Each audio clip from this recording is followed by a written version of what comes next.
सो good morning everybody, myself Acharya Vishwendra. कुछ question आपसे discuss करूँगा। जैसे फर्स्ट क्वेश्चन है, किसी infinite line current carrying wire की वजह से जो मैग्नेटिक फील्ड है वो आर डिस्टेंस पे मीनो टाई बाई 2πr होता है। Next question is a given galvanometer has a resistance R and range V nought, find. First is current in the galvanometer, so we know that V nought is equal to I R, तो I यहाँ से V nought by R आ जाएगा। Second is resistance in series which should be use to make range N V nought.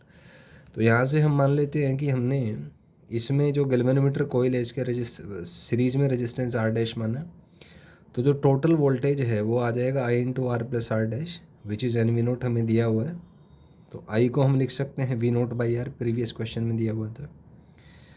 तो ये V naught by R into R plus R dash is N we naught. तो यहाँ से आपका 1 plus R dash by R N आ जाएगा, तो R dash by R आपका एन माइनस वन आ जाएगा। तो यहाँ से जो आर डैश है आपका n minus one into R आ जाएगा। Next question is a given ammeter has full scale deflection current I G, resistance G ohm, then find. First option is voltage required for full scale deflection, we know that v is equal to I R. तो v यहाँ से current I जी है, resistance g है, तो I G into G आ जाएगा। Second is shunt resistance to make it an ammeter of range I. तो मान लीजिए यहाँ से गैल्वेनोमीटर है, इसमें करंट आई जी गया, उसके बाद रेंज अगर आई करना है तो हम मान लेते हैं कि आई करंट यहाँ से आया, तो आई जी तो जी में एंटर करेगा, तो ये जो शंट रेजिस्टेंस है इसमें बाकी करंट जाएगा जो है आई माइनस आई जी। तो हम देख सकते हैं ये दोनों रेजिस्टेंस पैरेलल में है, तो अगर पैरेलल में है तो पोटेंशियल डिफरेंस इन पे सेम होगा।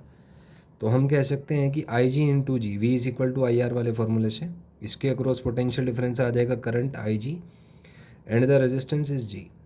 और इस वाले शंट में करंट है आई माइनस आई जी और इसका रेजिस्टेंस एस है। तो यहाँ से अगर सॉल्व करेंगे हम तो I G into G is equal to I S minus I G into S आ जाएगा। इसका मतलब आई एस आ जाएगा आपका I G into G plus S.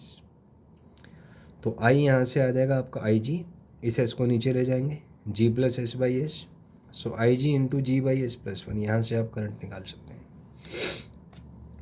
Next question is resistance in series needed to convert it into a voltmeter of range V.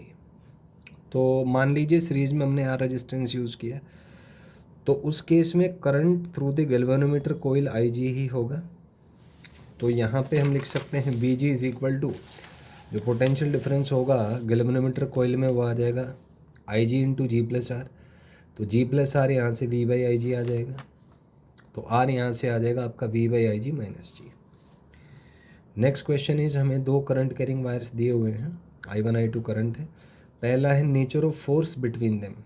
तो we know that parallel current attract करते हैं, तो ये दोनों वायर्स एक दूसरे को अट्रैक्ट करेंगे।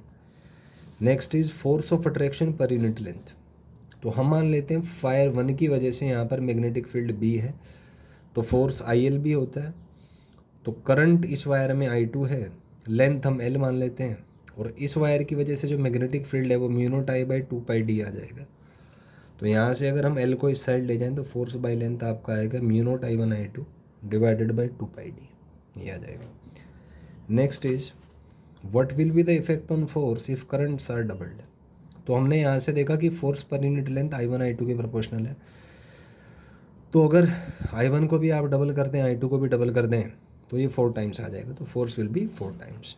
Next is what will be the effect on force if distance is doubled. तो इनवर्सली प्रोपोर्शनल टू डिस्टेंस है, तो डिस्टेंस डबल करेंगे तो फोर्स हाफ आ जाएगा। यहाँ से आप देख सकते हैं।